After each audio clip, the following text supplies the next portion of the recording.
자, 이제 우리 소론 끝났고요. 문제로 따지면 한 문제 또는 두 문제만 정리한 겁니다. 자연인 파트 볼 건데요. 서설 보시면 22페이지. 서설 민법상 능력 보이시죠? 자, 능력은 크게 민법이 4번 나옵니다. 권리 능력, 의사 능력, 행위 능력, 책임 능력. 권리 능력은요, 권리 주체가 될 수 있는 법적 지위죠.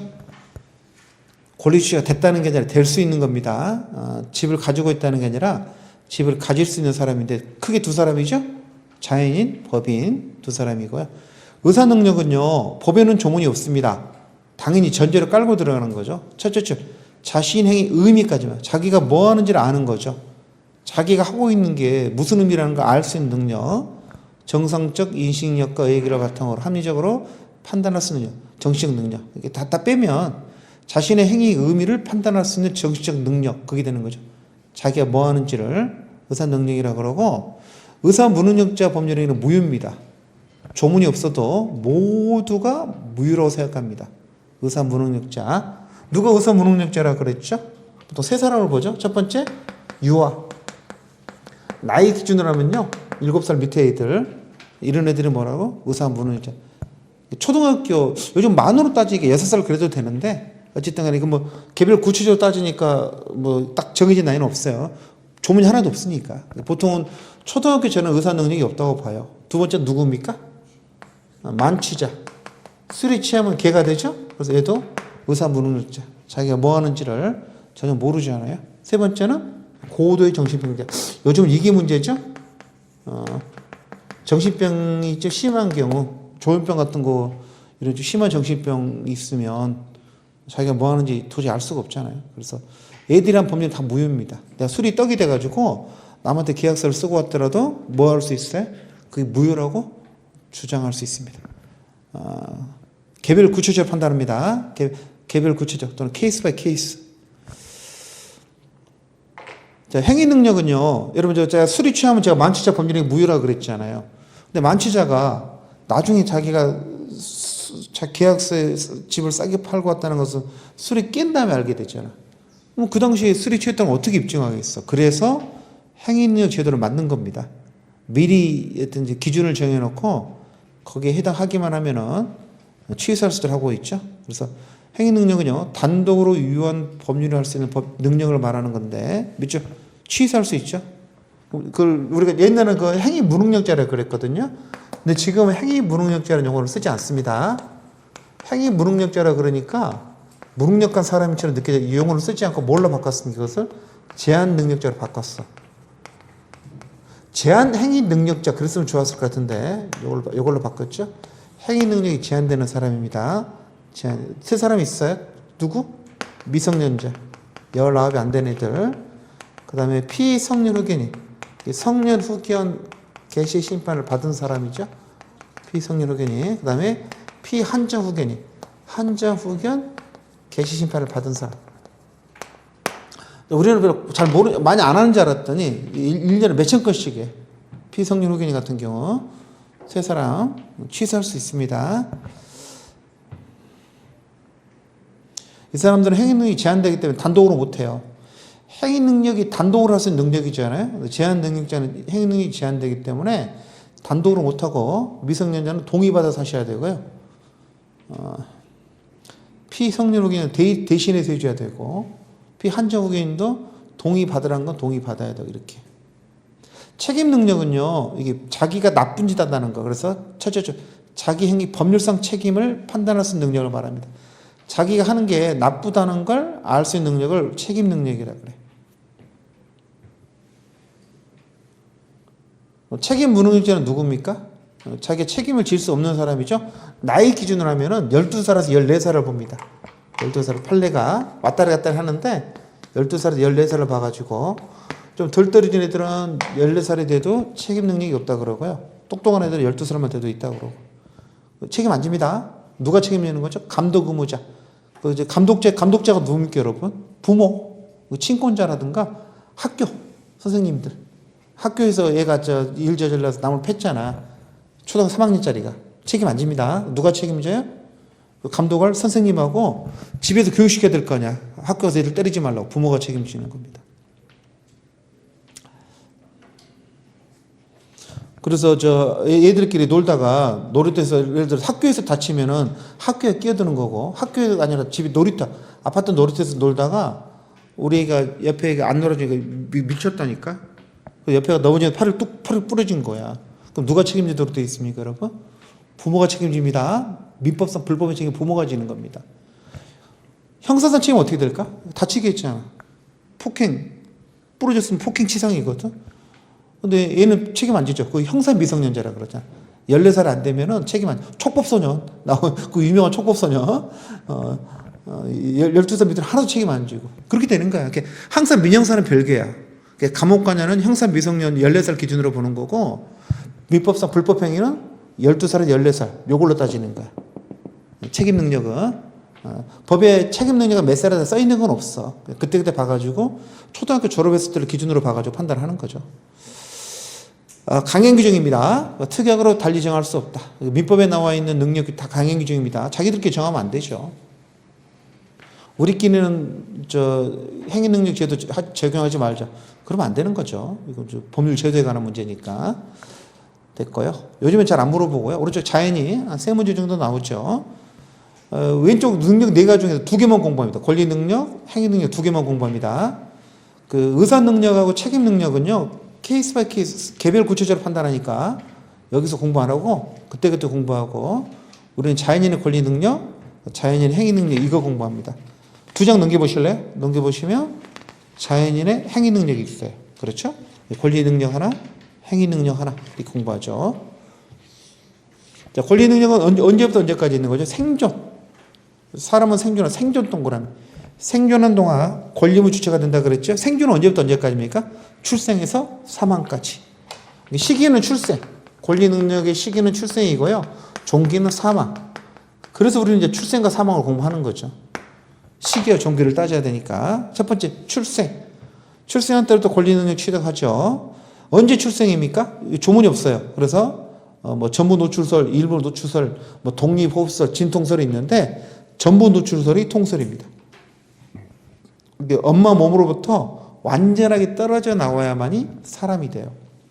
조문이 있는 거 아닙니다. 이런 건 일부러 조문 안 둬요. 과학이 발전할 때로 바뀌니까. 형법에서는요, 진통만 시작돼도 사람입니다. 진통설이라 그러거든. 이게 분만 과정에 사람을 죽이면 살인죄가 돼, 낙태가 돼. 그래서 민법, 형법이 기준이 달라. 민법서는 어떻게 한다고요? 진통의 사람이 아니라 완전히 떨어져 나와야 사람이 되는 거죠. 전부 노출설. 그 다음에 사람이 태어나면은 가족관계 등록부에 출생신고 하잖아요.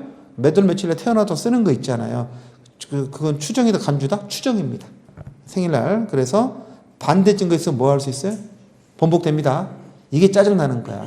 옛날에 여러분, 가족관계 등록부 옛날 호적부잖아. 이런 거 올라가면은, 물론 엉터리도 많았지만은 잘 안 바꿨죠. 안 바꿔 사람들이 순했어. 요즘에는 이거 엄청 바꿔. 왜 바꿔? 정년 연장하려고. 정년 연장하려고 자기가 태어났는데 실제로는 뒤에 태어났다는 거야. 3년 뒤로 옮기면 자기도 정년도 3년 뒤로 넘어가지 않습니까? 근데 법원에서 자주 바꿔줘. 잘 바꿔줘. 하고 막 사기꾼들 막 양성하고 그러죠. 짜증납니다. 추정이니까 뭐 할 수 있다? 증거 있으면 번복할 수 있어요. 근데 요즘 애들 다 병원에서 태어나니까 이걸 증거를 갖고 힘들지. 근데 옛날 아저씨들은 병원에서 안 태어났잖아. 막 가짜 증거 만들어 오는 거야. 조사원에서 언제 태어났다면 이런 게 해가지고. 다 정년 연장해서 그냥 공돈 받아 먹으려고. 그러면 태아는요, 출생 전 생명체잖아요. 권리는 있을 거 없을까? 없는 게 원칙이야. 태아는 건 출생 전이야. 출생 언제 전입니까? 전부 노출 전이죠. 그러니까 첫째 줄, 임신 후 출생에 의해서 모체로부터 전부 노출 첫. 이게 임신 후부터 언제까지야? 전부 노출되기 전까지를 태아라 그럽니다. 민법서는. 얘는 사람이 아니죠? 그래서 권리는 없는 게 원칙인데요. 자, 밑줄. 예의적으로 권리능을 인정하는 게 있습니다. 5+1이죠? 6가지 경우거든요. 그때는 권리능을 인정합니다. 지금 그걸 공부하겠습니다. 태아의 권리능을 인정하는 민법, 이걸 공부하셔야 됩니다. 첫 번째는요, 태아도 불법행위에 기한 손해배상 청구권을 갖습니다. 제목에부터 5로 동그라미 쳐놓으세요. 5. 고의 또는 과실로 인한 유법행위로 타인에게 손해를 가하면은 손해를 배상할 책임이 있다. 이게 750조. 요게 바로 불법 손해배상 청구권에 관한 조문이거든요. 근데 거기 752조에 뭐라고 되어 있냐면은 밑줄 태아는 이 손해배상 청구권에 대해서는 이미 출세한 걸로 본다 이렇게 돼 있어. 여러분 손해배상은 청구권은 체불 손배가 아니에요. 불법 손배. 체불 손배는 취하는 권리 없어. 불법 손배 청구권과 관련해서는 이미 태어난 걸로 본다. 사람처럼 취급해 주겠다는 거죠. 권리 능력자로 인정해 주겠다 그 소리입니다. 두 번째, 태아도 상속권이 있습니다. 이것도 조문이 있죠. 태아는 상속 순위에 있어서는 이미 출생을 본다 이렇게 돼 있거든. 태아도 상속 넣어주라는 거죠. 상속인으로. 대습 상속은 대를 위해 상속하는 거고요. 유류분권은 최소한의 상속이거든요. 이 두 개는 조문이 없어요. 그렇지만 상속이 인정이 되니까 대습 상속과 유류분도 인정합니다. 통설입니다. 예전에 사법시험에서는 이게 조문이 없다는 것도 시험에 나왔어. 두 개는 조문이 없다는 것도. 명문으로 규정하고 있다. 뭐 그래. 아니다. 조문이 없다. 통설이 그렇게 보는 거죠. 태아도 유증 받을 수 있습니다. 뱃속에 있는 태아한테 재산을 물려줄 수가 있어요. 유증에 대해서도 태아는 출생을 겁니다. 따라서 빨간펜 유언자가 죽었을 때 타했던 자에 대해서 유증도 유언자가 유언할 때가 아니에요. 유언자가 죽어야 유증혈이 생기거든. 유언자가 유언할 때 태아했던 게 아니라 유언자가 사망할 때 태아했던 자에 대한 유증도 된다는 거. 그래서 됐죠? 그래서 어떻게 외우라고 그랬어요? 늦게 태어난 태아가 불쌍해요 그랬죠? 일단 태아는요, 태어나셔야 됩니다. 늦게 태어나서 불쌍한 거야. 그래서 늦게 태어난 태아가 그렇죠? 불쌍해요 그래가지고 이게 불법 손배 청구권. 불법 손배 청구권 쌍이 두 개잖아요. 상속, 대습 상속. 태아 이제 한다 그랬죠? 해는 없어요. 해는 없고 유가 유중 유루분 이런 거 이 다섯 가지죠. 하나, 두 가지, 두 가지, 다섯 가지 인정합니다. 하나 더 있는 게 뭐냐면은 태아도 인지의 대상이 됩니다. 다음 페이지 쓰지 마세요. 태아도 인지의 대상은 됩니다. 인지를 청구할 권위는 없는데 아버지가 그 뱃속에 있는 태아를 갖고 인지할 수는 있어요. 그렇죠. 태아한테 인지권을 주지는 않습니다. 다음 페이지 보시면 인지권이 있죠. 민법상 아버지는 태아를 인지할 수 있어요. 인지의 대상 써놓으세요. 미쓰긴 뱃속에 있는 애를 내 배라고 인정할 수 있어. 인정할 수 있는데 태아가 아버지한테 인지를 청구할 수 있느냐? 규정도 없어서 인정하지 않습니다. 부정입니다. 인지 청구권은 부정. 그게 다설이에요. 없어도 돼요. 제가 말했잖아요. 인지 청구권은 굉장히 긴 권리라고 그랬잖아요. 태어난 다음에 하셔도 충분합니다. 그래서 굳이 줄 필요 없다. 인지의 대상은 되지만 인지 청구권은 없다. 알고 계세요. 그 유증하고 사인증에는 비슷한 거거든요. 다 주거효로 생기는 비슷한 건데 그래서 유증은 받을 수 있다 그랬잖아요. 태아가. 사인증에도 되느냐에 대해서 결의들이 있습니다. 긍정설, 부정설 뭐 이대로 대립하는데 우리 판례는요. 둘째 있는 것처럼 사인증에 관한 판례는 없고 생전증에 관한 판례는 있어요. 그래서 생전증에는 안 된다 그랬거든. 증여는 계약이니까 태아가 증여 계약을 체결할 수 없다 그랬는데 그 논리를 그대로 따른다면 미처 판례는 사인증여 수증 능력도 부정설이라고 해석을 합니다. 엄밀하게 말하면 없는데 그냥 판례도 부정설이다. 사인증여나 생전증여 다 증여거든요. 그럼 생전증여가 계약이 안 된다고 판례가 말을 했으면 사인증여도 안 된다는 취지로 보여진다 그래가지고 시험 문제는요. 그냥 판례도 부정설로 나옵니다. 엄밀히 말하면 사인증여 판례는 없지만 두루두루 추정해서 부정설로 시험에 나오니까 우리는 부정설 알고 계시면 돼요. 사인증이 X. 결론적으로 보면 X죠. 안 되는 거죠. 유증은 되는데 사인증은 안 됩니다. 그 다음에 태아가 이미 출생을 본다. 그 말 뜻이 뭐냐는 거죠. 태아가 이미 출생을 본다고 돼 있었잖아요. 위자료 청구 이런 것들. 그 의미가 뭐냐에 대해서 견해되는 두 가지 있습니다. 첫 번째 뭐냐면 태아인 동안에는 권리능력이 없다가 밑줄 살아서 출생하면 살아서 출생하는 걸 정조건으로 건 거죠. 출생을 정조건으로 건 거. 출생 동그라미. 그러면 권리 있는 취득 효과가 출생한 때가 아니라 과거 돌아가서 문제 사건이 돌아가서 소급한다는 견해. 이걸 우리가 정조건설이라 그러고 다른 말로 인격 소급설. 그 인격이 권리 능력을 말하는 거거든요. 권리 능력 취득 효과가 과거로 돌아간다 그래서 인격 소급설이라 그러고 이게 판례 입장입니다. 판사는 뭐라 그래요? 태아도 상속권 인정하긴 하는데 언제 해라고? 태어난 다음에 하시라는 거야. 태어난 다음에. 태아로 있을 때 하지 말고 출생을 하면은 아버지 돌아가실 때를 소급해가지고 인정해 줄 테니까 태어난 다음에 하시라는 거죠. 그래서 키워드는요, 살아서 출산할 때 그게 키워드예요. 그게 키워드입니다. 해지 조건서는요, 먼저 받아가라 그러죠. 그래서 이미 출생한 걸로 간주되는 각 경우에 그 개별적 사항 5+1 그 범위 내에서 제한된 권리를 가지며 끊어.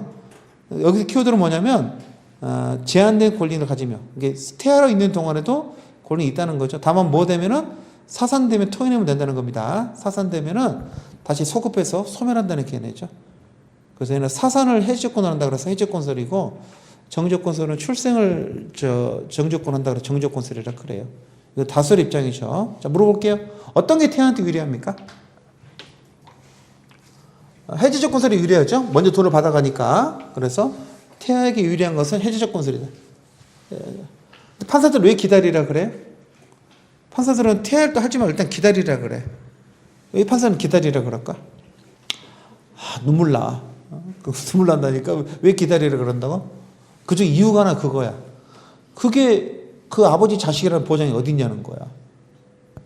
바람펴서 난 자식일 수도 있잖아. 그러니까 확실해질 때까지 기다리라 그래. 태어난다면은 유전자 검사도 할 수 있으니까 기다리라 그래. 거래 안전에 유리합니다. 거래 안전에. 그래서 정적건설은 거래 안전에 중점을 두는 견해이고요. 해지조건설은 태아 보호에 유리한 견해예요. 다수들은 학사들은 재판하는 사람들이 아니잖아. 그러니까 립서비스에 좋은 말 해주는 거야. 먼저 받아가세요. 먼저 받아. 이렇게 말해주는 거야. 판사들은 재판하는 사람들이죠. 의심이 많아. 기다려. 걔가 그 아버지 자식이라는 보장이 어디 있어? 이렇게 말하는 거죠. 자, 애국에는요 어떻게 됩니까? 권리 능력이 원칙은 뭡니까, 여러분? 평등주의입니다. 우리 헌법에 따라서 헌법이 이렇게 돼 있거든요. 국제법과 조약이 정하는 바에 따라서 지위가 보장 이렇게 돼 있어요. 그래서 원칙적으로 평등주의입니다. 그래서 내국인이 할 수 있는 건 애국인도 다 할 수 있다는 게 평등주의인데 현실은 다르죠. 내가 웃기기 시험에 뭐가 나왔냐면은 이 평등주의 원칙이라는 게 어디에 써 있다고? 헌법에 써 있어. 민법에 써 있는 게 아니라 그게 이제 사법시험에 나온 적 있어. 민법에는 규정이 없어. 우리 민법에는요 애국인의 권리 있는 규정이 없습니다. 어디에 있다고? 헌법에 있습니다. 별게 다 나와요. 낼 게 없으니까. 원칙은 동등입니다. 현실적으로는 안 되는 것들이 이제 어떤 거 안 된다 그래서 첫 번째 1. 우리나라 선박과 우리나라 항공기를 애국인이 가질 수는 없어요. 국방 목적 때문에 그렇습니다. 전쟁 터지면 걔가들이 징발 안 해줄 거 아니야. 전쟁 때문에 다 징발해야 되거든. 그래서 안 되고 두 번째 뭐 안 된다. 여러분 자격증 있잖아. 다 풀렸어. 행정사도 애국인이 볼 수 있죠. 전에 보니까 이름이 저기 고려인이신가 봐. 이름 7글자야. 김 뭐뭐뭐 그쪽 이름 그대로 쓰셨더라고. 애국인도 시험 볼 수 있어. 우리 귀화 안 해도. 그러나 뭐는 안 돼, 여러분? 도선사는 안 돼. 도선사는 이게 항구에서 배를 인도한다. 도선이거든. 그것도 국방 목적 때문에 안 됩니다. 인천항이나 부산항 이렇게 우리나라 항구 있는 데는 다 도선사라는 직업들이 있어요. 배가 들어오면은 우선 부산 앞바다 배들이 떠 있잖아. 자기 순서 기다리고 있는 겁니다. 그럼 도선사가 조그만 배를 타고 가가지고 통통통 타고 가가지고 그 배에 올라서 같이 들어와 이렇게. 그 항에서는 부산항을 모르잖아 어떻게 된지를. 도선사가 몰고 들어오는 같이 갖춰져가지고 그걸 도선사라 그러는데 전쟁 터지면 상륙작전 최선봉에 있을 거 아닙니까? 그래서 애국 사람들 인정하지 않습니다. 이것만 안 풀렸어. 다 풀렸어. 변호사도 다 애국인이 될 수 있는데 도선사는 안 됩니다. 다 국방 목적이에요. 국방 목적 때문에 안 되는 거죠. 도선사 엄청 고연봉이죠. 봉급쟁인데 월급이 기본 몇 억이야. 기본이 억수 시작해. 초임도. 선장 경력이 한 10몇 년인가 뭐 있어야 되는 사람들이죠. 시험을 볼 수가 있죠. 어떻게 무슨 과목을 시험을 보는지 모르겠어요. 1년에 몇 명씩 뽑아요. 시험 봐가지고. 상호주의는 뭐죠? 상호주의가 영어로 뭐예요? 상호주의가? give and take. 그걸 상호주의라고 그래요. 너희들이 우리나라 국민 보호한 것만큼 우리도 너희 나라 국민 보호해줘. 가장 대표적인 게 뭘까요? 국가배상청구권이죠. 다른 건 내비두고 국가배상청구권이 제일 중요한 거예요. 여러분 국가가 잘못했으면 피해를 입으면 국가배상을 청구할 수 있잖아. 내가 경찰에 애국인을 팼다니까? 그럼 애국인이 우리나라 국가배상을 청구하면 어떻게 한다고? 판사가 물어본다니까. 너희 나라에 한국 사람이 맞으면 국가배상 해주냐고. 해준다 그러면 우리도 해줘. 그럼 너희 나라 안 해주면 우리도 안 해줘. 철저하게 기본 테이크로 가는 겁니다. 상호주의. 이게 제일 많죠? 상호주의가. 얼마 전에 한동훈 장관이 그랬잖아요. 선거권도 상호주의를 하자 그러고 상호주의가 기본이라고. 그 나라에서 선거권 인정하지 않는데 왜 우리는 인정하냐 그래가지고 바꾸자 그러잖아요. 이게 대원칙이야. 상호주의가. 상호주의가. 부정하는 건 너무 심하잖아요. 그래서 상호주의가 대원칙입니다. 지식재산권 다 그렇죠. 옛날에는 그래서 서로 다 막 복사 마음대로 했는데 지금 서로 보여주니까 못하는 겁니다. 상호주의에 따라서. 예전에는 뭐 책 복사는 일도 아니었죠. 여기까지 해서 끝났고요. 외국인 잘 안 물어봅니다. 종기, 사망이죠? 사람이 죽으면 권리가 상실하는데 사망 시기는 언제입니까, 여러분? 사람이 죽은 시기는 두 가지로 보거든. 심장이 멈출 때냐, 머리가 멈출 때냐인데 우리 심장사설이 통설입니다. 심장이 멈춘 심장사설, 호흡정지설, 맥박정지설 다 같은 이야기입니다. 심장이 멈추면 호흡이 멈추고 맥박이 멈추잖아. 세 가지는 같은 이야기예요. 그 다음에 이것도 저 사망 신고하죠? 이거 보고적 신고죠. 추정하니까 반대 증거로 번복할 수 있습니다. 죽은 날짜도 바꿀 수 있어요. 문제는 사망의 입증권은 이게 문제죠. 죽었는지 이걸 입증을 해야 되는데 시체가 발견이 안 되는 경우도 있고 또는 시체는 발견이 됐는데 누가 먼저 죽었는가를 모르는 경우도 있어요. 두 가지를 해놓습니다. 첫 번째, 동시사망 추정은요, 시체는 발견이 된 겁니다. 다만 사망 시기가 문제가 된 경우죠. 그래서 동그라미 1번. 민법은 두 사람 이상이 동일한 유난에서 사망했을 때에는 자, 동그라미 동사 추정합니다. 같이 죽은 걸 한 몸으로 보기 때문에 동사자끼리는 상속 문제가 안 생기죠. 동사 추정입니다. 이게 사망 시기가 불분명할 때 그래요. 시체가 발견이 됐는데 누가 먼저 아버지가 먼저 죽었는지 아들이 먼저 죽었는지에 따라 상속 문제가 달라지잖아요. 같이 죽은 걸로 봅니다. 인정 사망은요, 시체가 발견 안 된 경우입니다. 정확히 구분하셔야 됩니다. 그래서 첫째, 시체 발견 없으나 이게 포인트야. 시체가 발견이 되면 인정 사망 안 합니다. 시체가 발견됐단 말은 죽었다는 거잖아. 그럼 무슨 인정 사망을 그냥 사망이지 인정 사망이 아니라. 시체 발견 안 됐는데 어떤 경우라고? 죽은 것 같아. 순환, 화재, 기타 재난으로 인해서 사망 확실시되는 경우. 작년인가 재작년 섬진강에 이제 홍수 났을 때 기억나세요, 여러분? 막 소가 떠내려갔잖아요, 이렇게. 뉴스에 나왔잖아. 소가 떠내려가는데 그때 여러분은 모르셨기 때문에 사람 한 명 떠내려갔었어, 그때 한 명. 섬진강에서 떠내려가면 어디로 가는 거죠, 그게? 섬진강하고가 저 하동 남해 그쪽이잖아. 떠내려갔다니까. 그래서 어떻게 했겠습니까, 여러분? 사람이 떠내려간 카메라에 찍혔다니까. 카메라가 찍혔는데 그러면 어떻게 하면 소방서 이쪽 바다 쪽으로 배를 보내가지고 남해 쪽을 막거든. 남해를 벗어나게 되면 어디로 가는 태평양으로 가기 때문에 못 찾아. 그래서 거기 마지막에 하고서 잡았는데 시체 못 찾았어. 사람 못 찾았다. 그럼 어떻게 되는 거게?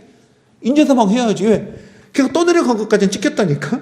그러면 시체를 발견은 못했지만 죽은 건 확실한 거죠. 그때 하는 게 뭐라고? 인정사망입니다. 법원이 선고해주면 아닙니다. 관공서 보고입니다. 포인트는 법은 안 끼어들어요. 관공서는 뭐 경찰서나 소방서 그런 게 되겠죠. 그쪽에서 얘가 죽었다고 그것도 카메라에 찍혔으니까 보고해주면은 뭐다 보고 구청 연락이 줘요. 죽었다고 기재하라고. 그럼 가족관계 등록부에다가 사망으로 기재해줍니다. 뭐 떠내려가 그 날짜 있죠? 그 날짜에 죽은 걸로 기재해줘요. 그 인정사망이래요. 그거 안 해주면요, 얘는 계속 살아있는 걸로 추정되거든. 상속이 안 되니까 해주는 거죠. 그럼 떠내려가 소는 어떻게 될까? 걔는 사람이 아니니까 뭐 떠내려가든지 말든지. 근데 소를 안 구하나? 어떡하지 그거? 그냥 건져서 먹으면 되나? 먹으면 안 되겠지. 유실물이니까. 소도 많이 떠내려갔잖아. 근데 사람 한 명 떠내려갔어. 불쌍하더라고. 사망 추정입니다. 추정이에요. 간주 아닙니다. 추정이니까 나중에 살아 돌아올 수도 있잖아요. 그래서 추정해 줍니다. 반대 증거. 여러분, 그런 일 안 생기잖아요. 이게 대구 지하철 사건 때 이거 써먹었거든. 대구 지하철 사건 때, 거기서 핸드폰이 끊겼고, 핸드폰을 끊겼어. 그 대구 중앙역에서. 아침 학원관이라고 공무원하고도 많거든, 거가. 끊겼다니까. 근데 집에 안 돌아왔어. 안 돌아왔죠. 근데 그 지하철 안에 있던 재 있잖아. 재를 다 퍼다가 국립과학수사연구원에서 강당에다 그 재를 다 갖다 놓고 유전자 검사를 했어, 그때. 그래서 100 몇 명을 다 찾아낸 거야. 시체는 그만큼 시체가 나온 거 다 불에 타버렸잖아. 재만 남아 있었다니까. 거기서 160 몇 명의 유진자를 다 찾아내가지고, 그날쯤 집에 안 들어온 애들 신고하라 그래가지고 조사를 해본 거야, 가족들이랑. 그럼 나올 거 아닙니까? 그럼 걔는 뭐 한 거다? 죽었다. 시체 발견 안 됐지만 죽었다 그래가지고 다 인정사항 체결해 줬어요. 근데 나중에 돌아온 애가 있었죠. 그때 우연히 그날 가출했다가 돌아온. 그게 걔 유전자 검사 어떻게 했나 모르겠어. 하여튼 돌아온 애가 있었어. 몇 달 뒤에 돌아온 애 있었고. 이번에도 보셨어요? 그 세월호 사건 때 자기 아들이 거기 타 있는 걸 몰랐다니까, 엄마가. 무려 몇 년 동안? 7년 동안. 그 7년만 알게 됐잖아. 다 보상 끝나고 했는데 그 7년 뒤에 엄마가 나타났다니. 우리 아들이 거기 타서 그때 알게 된 거야. 그러니까 아들이 나가면서 배 타고 제주 가는 소리를 안 했나 봐. 엄마는 아들 어디서 잘 살고 있겠다 생각을 한 거야. 가출해가지고. 근데 7년 만에 알았잖아. 그래서 보상금 어떻게 하냐서 법원에서 주라 그랬죠? 그래서 보상금 받아냈어. 지지난주가 나왔잖아, 그 판결. 그래서 사람들 놀랬죠. 어떻게 7년 동안 모르고 있냐 그랬는데, 그랬잖아. 큰 어른이니까. 고등학생은 아니었고. 와. 보상 문제. 소멸쇼 걸린 것도 있었을 텐데 어떻게 되는지 모르겠어요. 그게 희한한 일이 많이 생긴다니까. 인정사망은 그때 하는 겁니다. 키워드는 뭐라고? 시체 발견 안 돼야 됩니다. 시험에 여러 번 나왔어. 시험 문제 시체 발견이 됐다가 나왔는데 그 지문에 인정사망 그딴 말 들어가면 안 됩니다. 시체 발견되면 그냥 사망이야. 인정사망이 아니라 그냥 사망. 그럼 동시사망 추정을 언제 한다고? 이건 시체 발견이 돼야 돼요. 시체가 발견이 됐는데 언제 죽은지 몰라서 그때 하는 게 이제 동시사망 추정 그런 거죠. 누가 언제 죽었냐는 거. 그렇게 좀 나눠서 보시면 되겠죠. 자, 넘겨보세요. 그 다음에 이제 행위능력 보겠습니다. 자, 행위능력. 미성년자, 피성년후견인, 피한정이 하는 거죠. 조문 엄청나게 많죠. 행위능력이란 단독으로 완전히 유효한 법률로서 능력을 말하는데, 여러분 두째 줄 보시면 행위능 유무는요, 객관적으로 정할까, 주관적으로 정할까, 아니면 어떤 건 주관적, 어떤 건 객관적일까? 다 객관적이야. 왜냐면 여러분 미성년자는 뭘로 정합니까? 나이로 결정하죠? 그 다음 피성년후견인이나 피한정인을 법원이 선고하거든요. 그래서 수치적 동그라미 객관적, 획일적 기준 굉장히 중요합니다. 시험을 낼 때 많이 틀렸더라고. 행위능력 유무는 주관적, 객관적, 혼합 기준을 결정한다. 거짓말입니다. 다 객관적으로 결정해요. 객관적으로. 아니 객관적으로 해야 사람들이 정하지. 주관적으로 하면 어떡하겠습니까? 객관적으로 결정하고. 그 다음 셋째 줄 행위 능력이 제한되면 취소할 수 있다 그랬잖아. 의사 능력과는 전혀 관계없어요. 그래서 의사 능력 유무 묻지 않고, 걔가 실제로 마시가들 안 갔냐 그건 따지지 않고 그냥 피성년후견인으로 자기가 법원에서 선고가 되잖아요. 그럼 나중에 그냥 뭐 취소할 수 있습니다. 그 당시 멀쩡한 인간이다 할지라도. 그래서 의사 능력 유무 묻지 않고 취소할 수 있다. 정확히 알아두세요. 행위 능력 제도는요, 거래안전 보호하는 거야, 표의자 보호하는 거야? 표의자 보호하는 거야, 표의자. 거래안전 보호하는 것은 부차적인 거고, 이거 그 당사자 보호하는 거죠. 그래서 대한민국에서 가장 불쌍한 세 사람이 누구라고요? 미성년자, 피성년후견인, 피한정후견인이야. 그래서 세 사람 보여줍니다. 네가 혹시 피성년후견이나 피한정후견이나 미성년자인데 어떤 계약서를 쓰고 왔다 그러면 그냥 마음 안 들면 뭐 하라고? 취소하시라고. 너 불쌍하니까. 제한능력자, 종전에는 행위 무능력자라 그래서 미성년자, 한정치사자, 금치사자가 있었는데 2013년 7월 달부터 바뀌어가지고 이름도 바뀌었죠? 제한능력자라고 그러고 세 사람. 1. 미성년자, 2. 피한정후견인, 3. 피성년후견인 바뀌었습니다. 피특정후견인은 아니에요. 우리 특정후견인도 있거든요. 피특정후견인은 제한능력자가 아닙니다. 얘는 멀쩡한 인간인데 도와주는 겁니다. 조심하세요. 피한정, 피성년 두 가지만 되는 겁니다. 성령 한정, 피특정후견은 아니에요. 멀쩡한 인간입니다. 첫 번째 미성년자 몇 살이라고요? 19살이죠. 실제 나이를 기준으로 하는 겁니다. 19살 기준이고요. 만 나이 당연히 법률 당연히 만 나이고요. 19이 안 되면은 미성년자고 19살 계산할 때는 출생일 산입해서 계산해 주고. 자, 밑줄 혼인하면 어떻게 된다고? 성년자입니다. 우리나라 몇 살 되면 혼인할 수 있죠? 18. 남녀 모두 18이에요. 옛날에는 남녀가 달랐는데 지금은 남녀 모두 18살 되면은요, 혼인할 수 있어요. 그럼 혼인하면 19살 되기 전까지 미성년자잖아요. 그래도 걔는 어른입니다. 성년자로 본다. 추정 아니에요. 본다. 그래서 본다가 영어로, 한자로 의제라 그랬잖아요. 그래서 그걸 성년의제라 그래. 성년 간주. 간주는 일본 한자거든. 그래서 요즘은 잘 안 쓰고 성년 의제라 그럽니다. 당연히 여기 혼인은 무슨 혼이야? 법률혼. 혼인신고를 하셔야 됩니다. 그러니까 살고 있는 것은 안 되고요. 혼인신고 하셔야 돼. 어디서만 성년이라고? 민법, 상법, 사법상 법률관계에서만 성년입니다. 내 18 됐다 그래서 선거권이 나오고 그러는 건 아니에요. 공법상 법률관계에서는 여전히 미성년입니다. 술집 못 갑니다. 18 결혼해 성년이 돼서 술집 안 돼. 술집도 기본적으로 19이 돼야 되거든.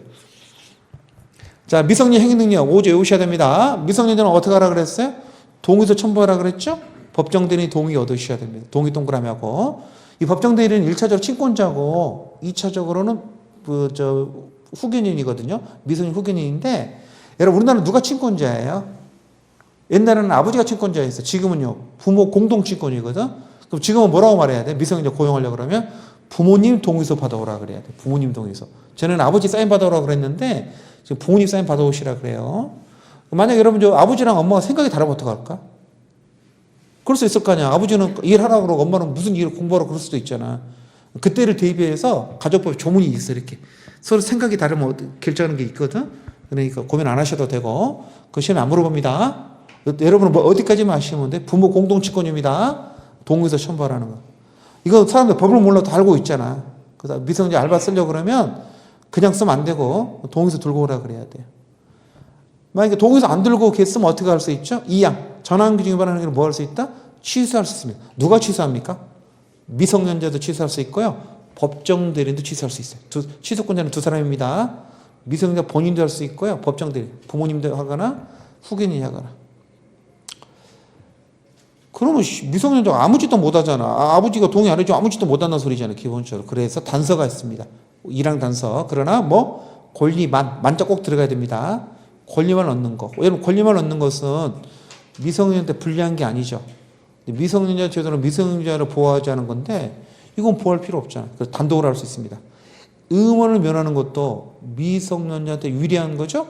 그래서 단독으로 할 수 있습니다. 그러하지 않았단 말은 동의를 얻을 필요가 없다는 소리야. 단독으로 할 수 있어요. 권리만 얻거나 의무를 면하는 거. 한 6가지 외우셔야 되죠. 이따가. 자, 밑에 원칙. 미성년자 법률행 할 때 동의서 얻어야 되는데 이 위반한 법률에 동그라미. 미성년자 본인 법정대리 동그라미. 아무나 취소할 수 있어요. 재밌죠? 미성년자는요. 성년이 되기 전에도 뭐 할 수 있어? 취소할 수 있어. 그러니까 어떻게 생각하면 가장 불쌍한 인간이 아니라 가장 힘센 인간이야. 지가 가서 계약서 쓰고 마음에 안 들면 그 다음날 취소하고. 왜 취소하냐 그러면 그냥 고삐리 걸랑요 이러면 되는 겁니다. 아무 이유도 필요 없어요. 자, 예. 8가지 됐죠? 기역, 니은, 디귿을 넘겨보시면 미음, 비읍, 시흥, 이응 이렇게 돼 있잖아요. 8가지나 있습니다. 이건 단독으로 할 수 있습니다. 동의도 필요 없어요. 물론 의사 능력이 있어야겠죠. 술에 취하고 그러면 안 되겠죠. 첫 번째, 권리만 얻거나 의무를 면하는 경우. 자, 외우셔야 돼요. 여기까지 정확히 알고 있어요. 1. 부담 없는 증여. 부담 없는 증여 승낙하는 건 권리만 얻는 거죠. 그 다음에 2. 제3전령 계약인데 계약법 시간에 나중에 하겠죠. 제3전령 계약이면 제3자가 수익에서 하셔야 되거든요. 근데 그 권리만 얻는 제3전령 계약이래. 그러면 아무 문제 없잖아요. 단독으로 할 수 있고. 3. 이게 판례는 이거 하나입니다. 친권자에 대해 부양적 행사하는 거. 나머지는 판례가 아닌데 이것만 판례입니다. 아버지한테 학원비 달라 그러는 거야. 학원비 안 주니까. 아버지한테 학원비 받아야 되는데 아버지 동의서 받으라면 아버지가 동의해 주겠습니까? 그래서 판례가 동의 필요 없다 그랬어. 그냥 학원비 달라고 하라고. 이게 유일한 판례입니다. 나머지는 판례가 나온 적 없어요. 그 다음에 4. 채무 면제 청약에 대한 승낙. 여러분 채무 면제는 원래 단독행위이기 때문에 청약 승낙 안 합니다. 근데 단독행위는 계약을 해도 되거든. 채권자가 이렇게 하는 거야. 내가 채무를 면제해 줄게. 단독행위 할 수 있는데 채권자 뭐라고 미성년자 보고 내가 너한테 채무를 면제해 줄 테니까 너 생각은 어때? 물어보는 거야. 그럼 그거 승낙할 때 내가 아버지한테 물어봐야 돼? 그냥 승낙하면 되지. 그래서 단독으로 할 수 있어요. 채무 면제 청약 승낙 단독으로. 4가지 봤어요. 5가지. 자, 이게 제일 중요하죠. 빨간펜. 자기가 받기로 한 거야? 주기로 한 거야? 주기로 한 증여계약 해제. 비서면 증여야. 자, 계약법 시간에 기억나세요? 비서면 증여는요. 그냥 해지할 수 있거든요. 해지할 수 있어요. 근데 어떤 증여라고 여러분? 주기로 한 거 안 주면 의무만 면하는 거죠. 그래서 단독으로 할 수 있습니다. 우리 시험장 뭐라고 나왔냐면 주기란 거, 받기란 걸 나와서 받기란 거 안 맞는 거 동의서 필요합니다. 손해보는 거잖아. 그래서 주기란 경우인지 받기란 건지 꼭 구분하세요. 주기란 거 안 주는 건요 단독으로 할 수 있습니다. 요것은 단독으로 할 수 있습니다. 5가지 1, 2, 3, 4, 5 번호 붙여놓고 요건 단독으로 할 수 있어요. 자, 색깔 바꾸셔가지고 단독으로 못하는 거 1. 부담부 증여. 부담부 증여는 부담을 지잖아요. 권리만 얻는 게 아니죠. 2. 경제적으로 유리한 매매기야. 싸게 샀든 비싸게 사든 물건 사게 되면 대금 치러야 되잖아. 그게 권리만 얻는 게 아닙니다. 이러면 그다음에 세 번째 상속 승인. 상속 승인하면 재산만 넘는 게 빚도 넘어옵니다. 얘는 권리만 얻는 게 아니에요. 세 가지는 절대 아닙니다. 그래서 얘들은 단독으로 못합니다. 됐죠? 또 색깔 바꾸죠. 별표. 미성년자가 자 채무 변제 수령. 채무 면제 아니에요. 면제가 아니라 채무 변제 수령. 요것도 단독으로 할 수 있냐 없냐 문제 되는데 이거죠? 얘가 미성년자거든요. 그래서 그 전에 내가 얘한테 돈을 빌려줬어요. 금전 소비대차 1억 빌려줬거든요. 1억짜리 빌려줬으면 얘는 1억짜리 대금 채권을 손에 들고 있겠죠. 그 1년 뒤에 받기로 했어요. 받기로 했는데 1년 뒤에 채무자가 이 친구가 빚을 갚으러 옵니다. 그럼 이걸 우리가 뭐라 그러죠? 채무를 변제한다 그러죠? 채무를 변제하는 걸 얘가 뭐 한다고? 수령하는 거야. 받는 거야. 이거 받을 때 법정대리 동의서 첨부해야 돼 말해야 돼? 이게 문제가 됐어. 있어야 돼 없어야 된다 그래요? 다수설은 있어야 된다 그래. 왜 그러냐 그러니까 이렇게 말하는 거죠. 받게 되면 이게 없어지잖아. 돈을 받았으니까 받을 권리는 없어지잖아. 그러니까 권리만 얻는 게 아니라는 거야. 이해되셨죠? 이게 말이 돼? 생각해봐. 돈 1억 빌려주고 상대방이 갚으러 왔다니까? 그럼 나 1억 받는 거잖아. 그럼 이게 내가 뭔 손해가 있어? 이렇게 생각할 수 있잖아. 경제적으로 맞지. 맞는데 학자들은 뭐라 그런다고? 복공부할 때 경제를 따지면 안 된다 그래. 법적으로 따지라는 거야. 1억 받아서 쫓으면 뭐가 날아간다고? 여기 날아가기 때문에 안 된다는 거야. 그래서 교수님 100명 중에서 99명은 이렇게 생각해. 동의서 있어야 된다 그러는데 한 분 교수님은 반대하셔. 한 분 교수님이 이게 말이 되냐 이래가지고 이게 상식에 맞는 거냐 그래가지고 우리 시험에 나왔습니다. 그동안 시험에 안 나왔다가 한번 나왔어요. 미성년자가 변제했어요. 면제 아니야. 면제 승낙은 단독으로 쓰다 그랬잖아. 변제 수령하는 것은 이득을 얻는 거지만 한편으로는 채권이 날아가기 때문에 단독으로 못한다는 게 통설입니다. 일반인들은 이해할 수가 없어. 저들을 이해가 안 돼. 그러니까 여러분들 외워두셔야 돼요. 채무 변제 수령할 때도 동의서 있어야 되는구나. 그럼 동의서 안 받고 만약에 변제 수령했다면 어떻게 하던지 소리야? 나중에 취소하든지 네 부모가 취소하든지. 근데 부모가 취소할 일이 있겠어? 돈 받았는데. 결국은 현실적으로는 아무 문제가 안 되겠죠. 이걸 취소할 이유는 없잖아. 그렇죠? 이론적으로는 단독으로 못한다는 겁니다. 이거 판례가 없는데 시험에 내면 안 되는데 판례가 없는데 시험에 나왔습니다. 너무 민초인데 낼 게 없어가지고 이제 막 찾는 거죠. 자, 니은번은 용돈 받는 거죠. 범위를 정해서 처분하려던 재산 용돈 말하는 거고요. 이때의 범위는요, 재산 범위를 말합니다. 아버지가 1,000만 원 줘가지고 그걸로 처분하라고 줬거든요. 그러면 여러분 처분하셔도 돼요. 그래서 법정 대리인이 범위를 정해서 처분을 허락한 재산은 미성년 임의로 처분했단 말은 무슨 말이에요? 목적이 구속되지 않는다는 거예요. 사용 목적이 구속되지 않습니다. 아무거나 처분하셔도 돼요. 아버지가 대학교 등록금 쓰라고 돈을 줬는데 등록금 안 쓰고 까먹어도 괜찮아. 까먹어도 그것도 동의서 없이 까먹을 수 있다는 거예요. 그렇죠? 목적이 구속되지 않습니다. 6조에서 말하는 범위를 정하의 범위는 처분할 둘째죠. 목적이 정해져 있을지라도 목적과는 상관없이 임의로 처분할 수 있다기 때문에 밑죠. 사용 목적 불구속. 제가 쓰란 말 안 하면 다 책에 있다 그랬죠. 그래서 6조 범위는 목적 범위가 아니라 재산 범위다. 여러분 딱 두 분만 뭐라 그러냐면 목적이 구속된다 그래. 그래서 등록금을 주라고 썼는데 등록금 안 쓰고 다른 거 쓰잖아. 그때는 동의가 필요하다 그래. 그렇게 말한 사람이 있거든. 여러분 어떤 게 맞을 것 같아? 만약에 그게 맞다 그러면요, 제가 말씀드렸죠. 학교 앞에서 우리는 더 이상 쫀득이를 팔 수가 없는 거야. 그렇잖아. 어느 부모가 애들한테 쫀득이 사 먹으라고 돈을 주지는 않잖아. 학용품 사라고 돈 줬는데 그걸 못 사 먹는 거야. 쫀득이 사 먹잖아.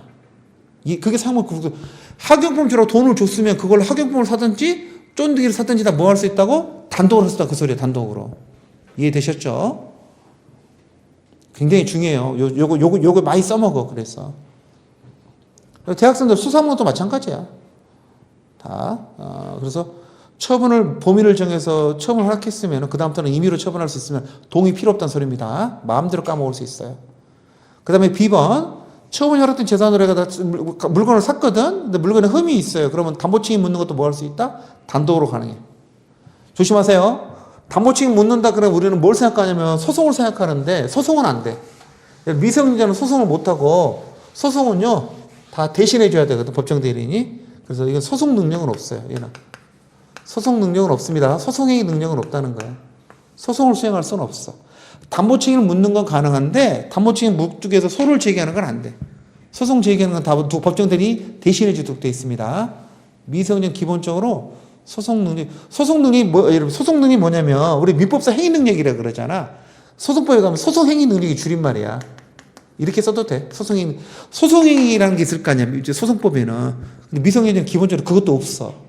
동의받아 하는 것도 아니고 다 대신해 줘야 되거든. 없어요. 그래서 담보증이 묻는 건 가능하지만 담보증이 묻기 위해서 소송을 수행할 수는 없습니다. 소송 능력이 있어. 그런데 밑에 영업허락이 있잖아요. 얘는 소송 능력이 있어. 영업허락 받으면. 그래서 외우는 겁니다. 미성년자가요, 법정대리로 영업허락 받았습니다. 부모님 허락 받아가지고 쇼핑몰을 열었어요. 그러면 특정 영업에 대해서 뭐라고 되어 있습니까? 성년자와 동일한 행위는 굉장히 중요하죠. 성년자 동일한 행위는 있다는 소리는 뭐냐면 법정대리인의 동의권도 필요 없고 동의도 필요 없고 뭐도 안 된다는 거야? 대리도 안 된다는 거야. 그래 중요해. 어른이라는 거야. 걔는 그 사업관련해서 사업관련 어른이라니까. 어른이에요. 자, 잘 보세요. 여러분 봐보세요. 이거 필요 없다 그랬잖아. 법정대리인이 걔 동의도 못하고 대리도 못하는 거 어른이랑 똑같잖아. 그러면 소송력이 있을까 없을까? 있어. 어른이니까. 그래서 얘는 뭐가 있다고? 소송 능력이 있습니다. 소송의 능력이 인정이 돼. 얘랑 구분하셔야 돼. 재산처분은 어른이 아니거든. 허락받아도 임의로 처분할 수 있지만 소송 능력은 없지만 얘는 어른처럼 취급해줘. 소송 능력이 있어요. 영업하라고 소송 능력이 있어. 그러니까 왼쪽에 우리 성년의제 있었죠. 저건 미성년자 혼인하면 성년자를 본다 그랬잖아. 그럼 소송 능력이 있을까 없을까? 있지. 그때도 어른이니까. 성년자를 본다 그랬잖아. 이해되셨죠? 재산처분 허락만 소송 능력이 없고 영업허락이나 성년의제 써놓으시려고 옆에다가 왼쪽에 성년의제 보이시죠? 중간에 동그라미 2번. 그것도 소송 능력이 있어. 걔는 어른이야 그때부터는. 이해되셨죠? 뭐만 없다고? 재산처분 허락만 소송 능력이 없어. 민법법 이야기인데 민법 시험에 내요. 민법 교수님들이. 되게 민법 교수님들은 소송법 같이 안 하시는데도 뭐 내시더라고. 민법법은 전공자가 따로 있거든요. 워낙 민법이 양이 많아가지고 소송법까지 못하는데. 기억나시죠? 그래서 여러분 A번 봐보세요. 어디까지 가능합니까? 영업에 관한 거라는 게. 영업을 하는데 어떤 거? 동그라미. 직접, 간접 다 됩니다. 대리점 영업하라 그랬으면요. 물건 구입하는 거, 판매하는 거, 직원 뽑는 거, 가게 얻는 거 다 단독으로 할 수 있어. 근데 솔직히 불안하긴 하겠어. 어떤 미성년자 와가지고 동대문에서 가게를 얻는데 자기는 영업하라고 받았다는 거야. 동의서, 허락서 받거든? 그럼 걔가 가게 얻을 때도 뭐 필요 없다는 거야? 동의도 필요 없다는 거잖아. 그럼 여러분 굉장히 찝찝하지 않을까? 고필인데? 야, 그래도 이것도 좀 허락받아야 되는 거야. 막 물어봐야 되는, 그렇겠죠? 그럼 받아놓으면 되겠지만은 법적으로 받을 필요가 없어. 다 할 수 있습니다. 영업만 할 수 있는 게 아니라 간접도 되니까 직원 뽑는 것도 단독으로 할 수 있어요. 점원 채용도 있잖아요. 그 다음에 B번에 보시면 성년자 동일한 행위는 있다 어른이라는 소리라 그랬잖아요. 그래서 둘째 줄 동의도 필요 없고 뭐도 사라진다고?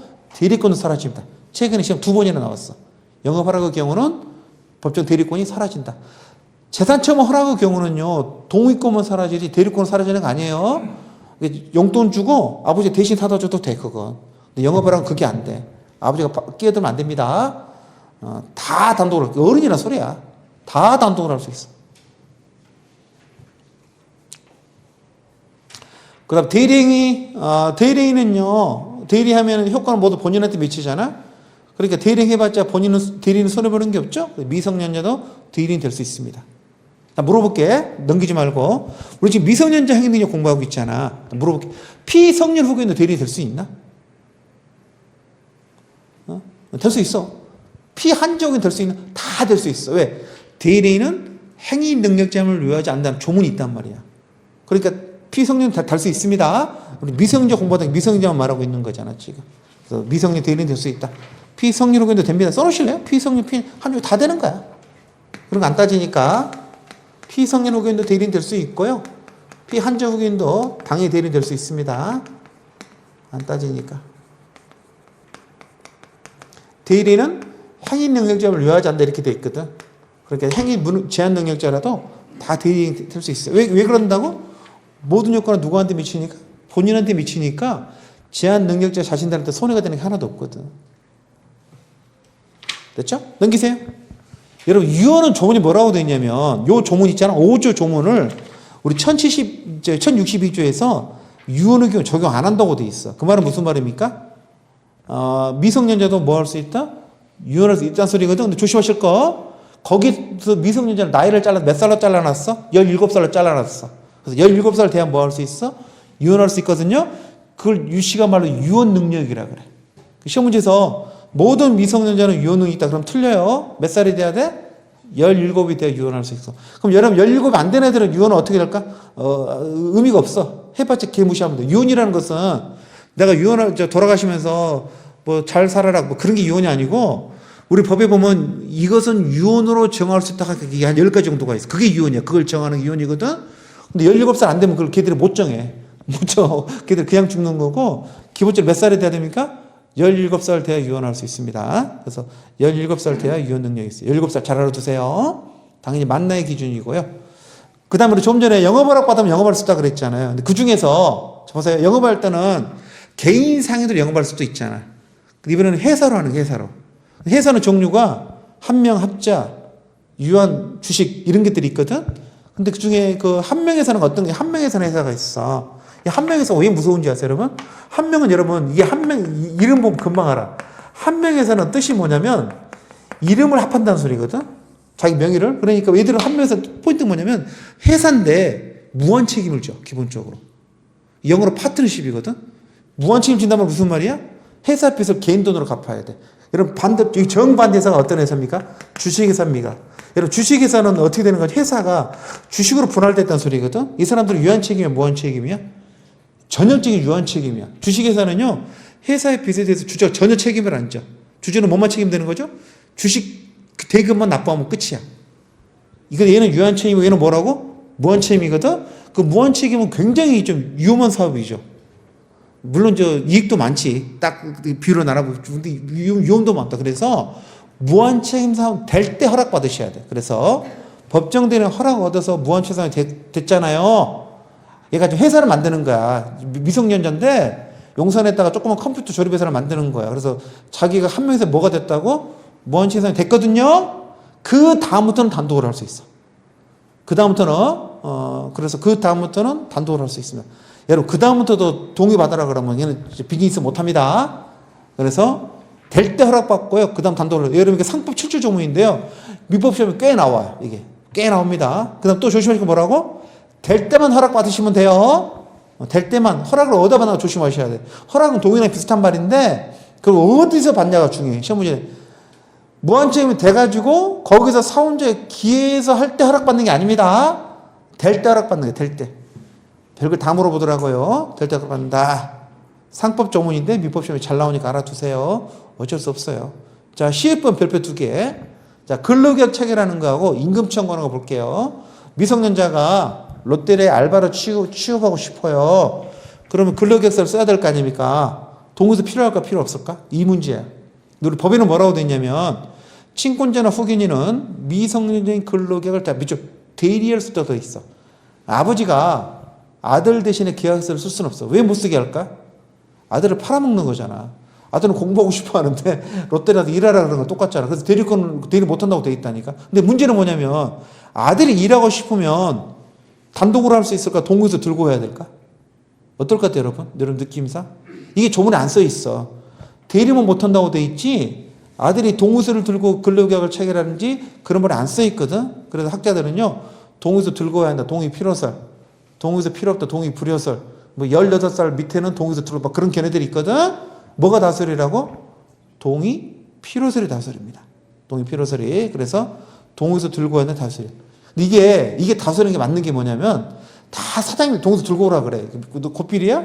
그러면은 동의서 들고 와야지. 법을 몰라도 뭐라 그런다고? 동의서 들고 오라 그러도. 아버지 동의서 갖고 와라 이렇게 말한다고. 그래서 동의 필요설이 다수립니다. 그럼 여러분 동의 필요설에 따르면 이거 근로계약 체결은 단독으로 못하는 거잖아요. 그럼 얘는 예의가 아니죠. 우리 지금 동의성가 필요 없는 경우로 공부하고 있잖아. 그래서 근로계약 체결은 예의가 아닙니다. 그래서 시험에 안 내. 근로계약 체결은 뭐만 내냐? 그 조문을 그대로 내. 근로계약 체결은 된다 못한다? 안 된다는 조문이 있잖아요. 그걸 시험에 냅니다. 민법 조문이 아닌데도 시험에 내요. 그 학설은 잘 안 내니까. 학설은 동의 필요설 달성 맺혀놓고. 근데요, 임금 청구는 조문이 있습니다. 임금 청구는 뭐라고 돼 있다고 여러분? 독자적 청구할 수 있다고 돼 있어. 무슨 말이야? 걔가 동의서 들고 와서 계약서 썼잖아요. 일하면 봉급은 걔 통장으로 넣어줘야 돼. 걔 통장으로. 걔 통장으로 넣어줍니다. 아버지가 자기 통장으로 넣어달라 그러거든. 안 됩니다. 독자 청구됩니다. 예를 들어서 또 물어볼게. 걔가 또 했더니 또 봉급을 안 주네? 그러면 소송 행위 능력이 있을까 없을까? 얘도 있어. 독자적으로 할 수 있으니까 얘도 소송 능력 인정합니다. 결국 뭐만 인정 안 하는 거죠? 뭐만? 네, 재산 체험 허락. 그때만 인정 안 합니다. 그것만 인정 안 하고 영업 허락이나 성년 의제나 임금 청구 얘들은 인정합니다. 시험에 나오면. 자, 2번. 내가 제한 능력자거든요. 취소할 때 미성년자 동의 필수 필요 없다 그랬죠? 단독으로 취소할 수 있습니다. 단독으로 취소할 수 있다. 미성년자는 법정 대리인의 동의를 받지 않고 하는 법률 행위를 단독으로 취소할 수 있는데 취소할 때에는 법정 대리인의 동의 없이 단독으로 할 수 있다. 됐죠? 대단한 거죠. 자기가 계약서 쓰고 그 다음날 취소하시면 돼요. 그래서 이게 이제 상대방 굉장히 짜증이 나겠죠. 미성년 계약서 쓰게 되면. 그래서 7조 8조가 7조는 뭐라고 되어 있냐면 7조 여러분 5조에서 우리가 저 동의 받아서 하라고 돼 있고 6조에서는 재산체면 허락받으면 단독으로 쓰라고 돼 있었잖아. 근데 7조는 뭐라고 되어 있냐면 아직 법률을 안 했다면 뭐 할 수 있다고? 동의 허락을 취소할 수 있대요. 자기가 동의서에 써준 거 또 허락해 준 거 뭐 할 수 있다? 취소할 수 있다고 되어 있습니다. 그리고 이 취소는 철회의 의미죠. 철회. 법률이 하기 전에 하는 거니까 철회의 의미라 그래요. 8조는 뭐라고? 영업허락도 마찬가지죠. 영업허락도 뭐 할 수 있다? 했던 거 취소할 수 있어요. 영업허락했는데 장사를 열심히 안 해. 그래 아버지가 하지마 때려쳐. 하지마 때려쳐 할 수 있어요. 그 제한한단 말은 일부 취소한다는 소리죠. 앞에 취소는 전부 취소고. 그것도 철회의 의미죠. 단서 빨간펜. 그러나 누구한테 대응 못한다? 선의의 3년 대응 못한다. 굉장히 중요합니다. 내가 영업허락을 취소했는데 그 영업허락 취소를 모르고 있는 거래 상대방한테는 대응 못한다는 거야. 영업허락 취소했는데 주문 들어오잖아요. 걔한테는 보내라는 거죠. 모든 3자 선의의 제3자야. 선의의 제3자. 시험에 잘 나옵니다. 선의의 제3자라면 취소된 걸 모르고 있는 사람. 여러분 7조는요. 단서가 없죠. 보니까 7조는 단서가 없잖아. 그래도 똑같이 해석합니다. 7조도 8조 이항을 유추 적용합니다. 그래서 눈에는 안 보이지만 7조에도 그러나 선의 제3자 대응하지 못한다는 게 7조에도 조문이 있다는 거야. 그러니까 이쪽 그 단서 이렇게 동그랗게 이렇게 해가지고 이렇게가 7조도 마찬가지예요. 이런 식으로 표시해 놓으면 되겠죠. 7조도 마찬가지예요. 유추 적용합니다. 그래서 그 재산체험 허락을 취소하든지 간에 영업허락을 취소하든 간에 선의 3자는 대응 못합니다. 그게 기억본에 넷째 줄에 있어요. 읽어볼까요? 첫째 줄부터. 법정 대리인은 미성년자가 아직 법률을 하기 전에는 그가 행한 동의나 재산허락을 취소할 수 있는데 밑줄 취소 의사표시를 미성년자 했을 때면 영업허락 취소에 관한 규정과 균형상 선의 3년 대항 못합니다. 통설이에요. 유추 적용한다는 거죠. 8조 2항 단서를 유추 적용해가지고 조문에는 없지만 똑같이 선의 제3장에는 대항 못하는 걸로 시험에 나옵니다. 이건 조문에 없는데 판례도 없는데 시험에 잘 나옵니다. 알고 계셔야 돼요. 영업허락 취소는 조문에 있죠? 두째 쪽 끝에 영업허락 취소 제한은 선의상에 대항 못한다고 조문이 있습니다. 7조는 조문이 없어도 마찬가지고 따라서 영업허락 취소된 다음에 미성년자가 이를 알지 못하는 3자 영업 거래를 했으면 그건 물건 보내셔야 됩니다. 대항 못하니까 취소할 수 없다는 거죠. 좀만 더 할게요. 미성년자 법정 대리인 좀 기억나세요? 1차전 누구라 그랬어요? 친권자.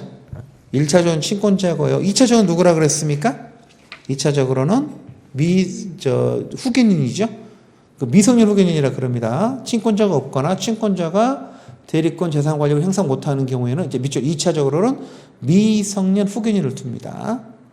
자, 물어볼게요. 친권자는 누가 친권자라고 그랬어요? 가로 열고 부모 공동친권이라고 그랬죠. 공동친권이고요. 미성년 후견인은요, 여러 명 둘 수 있을까 없을까? 미성년 후견인은 1인이야. 뒤에 보실 성년 후견인은 여러 명 둘 수 있거든요. 미성년 후견인은 한 사람입니다. 자, 그 다음에 여러분 법정 후견인 제도는 없습니다. 없어져서 최신실법 때문에 없어졌고요. 처음에 누가 하는 거죠? 지정할 수 있어요. 미성년자에게 친권을 행사하는 부모는 부모가 이제 죽을 때 유언으로 뭐 할 수 있다고? 미후견인 지정동거래. 이런 걸 유언이라 그래요. 유언으로 지정 뭐뭐 할 수 있다고 되어 있잖아. 그 1차는 누굽니까? 지정 후견인입니다. 1. 지정했다. 동그라미 1 붙여. 처음에 지정하는 거고요. 지정이 없잖아요. 그럼 뭐 합니까? 법원이 선임합니다. 직권으로 또는 미성년자, 친족, 이해관계, 검사, 지방장애 청구해서 후견인을 뭔다? 선임 동그라미. 이 선임. 옛날에는 중간에 법정 후견인 제도가 있었거든요. 지금은 없어졌어요. 그래서 지정해서 어디로 가는가 없으면은 선임으로 가는 겁니다. 법원에. 법정 후견인 제도는 없어졌습니다. 최신실법 때문에 없어졌어. 옛날에는 이렇게 됐거든. 부모가 살아계실 때는 공동친권이었다가 부모가 이혼하잖아. 그럼 친권자 한 사람 몰아줘요. 그리고 최진 씨가 친권자가 됐어. 그리고 최진 씨가 죽었잖아. 그럼 어떻게 되냐면 지금 남아있는 아버지 한 분 있잖아. 조성민이한테 친권이 부활하게 된다고. 그러면 어떤 문제가 생기게 됐습니까? 두 사람이 이 최진실 재산이 자식한테 상속이 됐을 거 아니야. 그걸 누가 관리하게 돼요?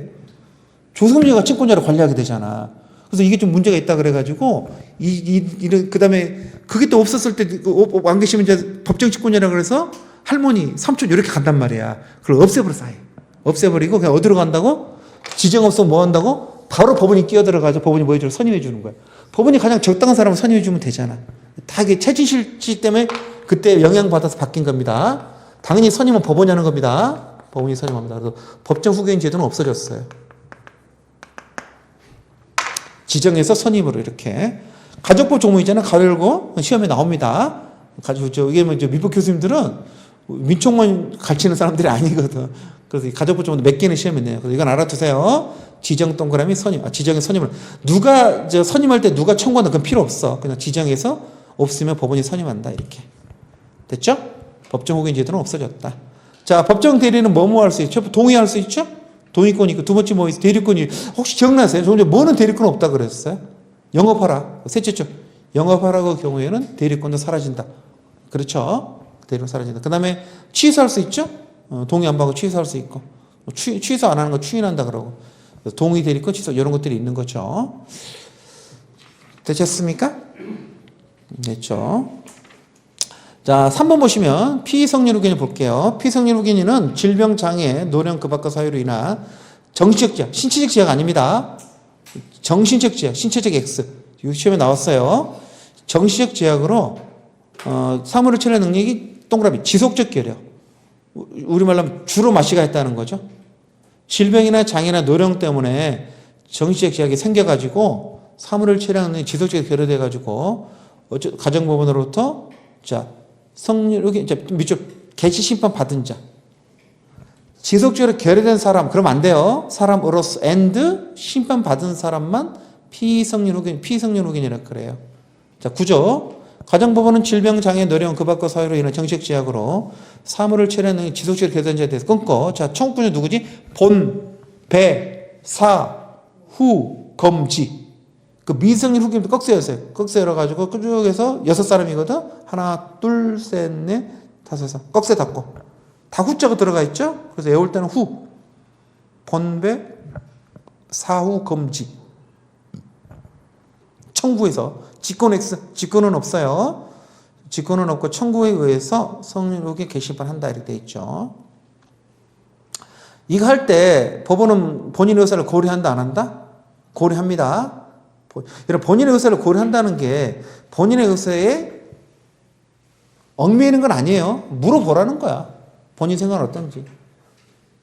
배우자께서 어르신께서 지금 정신이 오락가락한다고 성년 후견 개시해달라고 심판하셨는데 본인 생각은 어때요? 물어본다고. 그럼 사람들 뭐라고 말할까? 다 자기 멀쩡하다 그러지. 멀쩡. 그래도 알았다 그러고 이제 내리는 거죠. 주로 누가 청구한다 그랬어요, 제가? 본인이 직접 할 수도 있어요. 판사님, 제가 좀 정신이 좀 안 좋으면 할 수 있지만 주로 누가 합니까? 배우자. 아니면 누구? 아들. 아들이 어디에 들어가 있어? 사촌 이내 친족. 아들은 이촌이잖아. 아니, 아들은 일촌이죠. 죄송합니다. 아들은 일촌. 형제가 이촌이죠. 자, 넘기세요. 얘는 뭐 할 수 있을까? 외우셔야 됩니다. 10조 별표하고 외우셔야 돼요. 자, 첫 번째. 제일 중요한 조문입니다. 피성년 후기의 법률은 뭘 취소할 수 있다. 굉장히 중요해. 무슨 말이야? 위에 써놓으세요. 동의 얻어도 취소할 수 있어. 동의 이념 상관없다는 거야. 무조건 취소할 수 있어. 그 말은 무슨 말이죠? 피성년 후기는 경우는요. 성년을 대신해 줘야 된다는 거야. 동의서 들고 행위할 수 있는 사람이 아니야. 주로 마시가 있는 사람이니까 걔가 동의서 들고 나타나면 안 돼. 다 대신해 줘야 됩니다. 그래서 동의를 얻은 경우든 동의를 얻지 않은 경우 다 취소할 수 있어요. 자, 2항 사항 보셔. 1항에도 불구하고 가정법원은요. 취소할 수 없는 걸 정해줄 수 있어. 그렇죠? 취소할 수 없는 밑줄 정할 수 있다. 법원이 정할 수 있다. 그건 취소 못 돼. 판사 너 불쌍하니까 이건 취소 못 돼. 그 말은 무슨 말? 단독으로 쓰자는 소리입니다. 이 단독으로. 그 다음에 사항으로 가셔야 돼. 1항에도 불구하고 일용용품 구입 등 일상생활에 필요하고 대가 과도하지 않을 법률. 이게 뭐야? 일상생활하는 거, 일상생활 동그라미. 살림을 해야 될 거 아니야. 그것은 뭐 할 수 있다? 취소할 수 없다. 그 말도 무슨 말이죠? 단독으로 할 수 있어. 자, 물어볼게요. 피성년 후견인이 단독으로 쓰는 경우가 있나? 있어. 두 가지. 하나가 뭐라고? 법원이 정해준 거. 법원이 취소할 수 없다 정해준 거 단독으로 할 수 있어. 두 번째 뭐? 일용용품 구입하는 거. 일상생활에 필요한 것들은 단독으로 할 수 있어. 됐죠? 일상생활에 필요하고 대가가 과다하지 않은 게 뭔지는 판례가 나와봐야 알아. 그렇죠? 제가 핸드폰 사는 건 일상생활에 필요한 걸까? 일상생활을 넘는 걸까? 과도하지 않아. 저한테는 엄청 과도한 거지. 저한테는. 근데 이재용 씨가 자동차 사는 거 전혀 과도하지 않지. 그때그때 나와봐야 합니다. 근데 판례가 잘 안 나오더라고. 따지는 사람이 없는 것 같아요. 궁금하더라고. 어디까지 인정해 줄지. 판례가 나오기 전에는 아무도 몰라. 쉽게 말로 마트는 갈 수 있다는 소리죠. 마트는. 그 다음에 여러분 사망도 있는데 이게 뭐냐. 바꿀 수 있다는 거죠. 가정법원은 본인, 배우자, 사촌인의 친족, 성년 후견인, 성년 감독인, 본배, 사후 검지, 청구해서 2항 범위로 뭐 할 수 있다? 변경할 수 있어. 법원이 처음에 정해놨는데 너무 적은 것 같아. 판사님 좀 늘려주세요. 그러면 바꿔줄 수 있다는 거야. 변경할 수 있어. 조문 구조가 좀 잘못되어 있어. 2항, 4항, 3항 이렇게 써 있어야 되는데 뭐 조문 이상하게 써놔가지고. 자, 성년 후견인. 그렇죠. 성년 두어야 됩니다. 둘 수 있다 안 해요. 반드시 두어야 돼. 미성 후견인도 두어야 된다. 얘도 두어야 됩니다. 반드시 두어야 되고요. 그 다음에 몇 명입니까? 그 되게 얘는 법정 대리인입니다. 얘는 대신해줄 권리가 무조건 있어야 됩니다. 당연한 법정 대리인, 당연한 법정 대리인. 둘째 줄 성년 후견인은 당연한 법정, 당연한 말 넣어도 돼요. 당연한 법정 대리인이 됩니다. 그래서 재산 관리도 하고요. 하죠. 2항 지정 없어. 무조건 얘는 선임입니다. 지정 없어요. 성년 후견인은 선임, 법원이 선임, 법원 동그라미 선임. 지정 법정 없어요. 그냥 선임이야, 선임. 선임해 줍니다. 선임해 주고, 둘째 쪽, 여러 명 둘 수 있습니다. 여러 명 둘 수 있고요. 법인도 될 수 있습니다. 그래서 우리나라 로펌들은 다 이게 있다 그랬죠? 법무법인 원, 그 다음에 사단법인 선, 그래가지고 다 하고 있어, 장사들을. 창조 경기했습니다. 직업이 창출됐죠? 그 다음에 여러분, 생각해봐. 그럼 여러분이 성년 후견인이면 내가 지금 피성년 후견인을 법률을 대신해주는 사람이니까 돈 같은 것도 다룰 거 아니야. 그럼 여러분 돈 관리 열심히 해. 입마에 포켓해? 입마에 포켓할 거 아니야. 그래서 감시를 또 세울 수 있습니다. 뒤에. 그래서 동그라미 3번 가정법원은 필요하다 인정하면은 직권으로 동그라미 또는 청구에 의해서 뭐 할 수 있다고? 성년 후견 감독인을 선임할 수 있어. 이건 할 수 있다. 두어야 한다가 아니라 필요할다라는 거지. 그리고 또 직업이 창출됐죠? 그래서 이 제도 때문에 성년 후견인, 성년 후견 감독인이 두 사람의 직업이 늘어났습니다. 창출됐습니다. 요즘 로펌들 이게 먹잇감입니다. 그러면 이 성년 후견 감독은 또 누가 감독할까? 그것까지는 어쩔 수 없어. 근데 운명입니다. 이 새끼도 장난칠 수 있잖아. 감독 제대로 안 하고 짭짭이 해가지고 먹을 수 있는데 어쩔 수 없다는 거죠. 선임할 수 있답니다. 두 하나. 자, 여러분, 정신이 돌아오면은, 종료해야겠죠? 그래서 온인은 성년 후견 개시 온인 소멸한 때, 사물을 처리한 능력이 지속적으로 결여되어 있다가 정신이 멀쩡해지고 있어요. 그러면 법원이 얘를 다시 정상인간으로 돌려줍니다. 본배 사후금지 청구에 의해서 미적 성렬을 종료 심판합니다. 종료 심판하면은 앞으로는 어떻게 되는 거죠? 멀쩡한 인간이 되는 거죠. 당연히 소급표가 없겠죠? 앞으로 멀쩡한 인간이 되는 거니까. 선고가 개시가 잘못됐다는 게 아니잖아. 원인이 소멸해가지고 앞으로 멀쩡한 인간이 되는 거죠. 됐죠? 자, 여기까지 하고 다음 시간에 피한점 후기님부터 해서 잔일 다 끝내겠습니다. 다음 시간에도 교재하고 이 프린트물 들고 오세요. 네, 수고하셨습니다.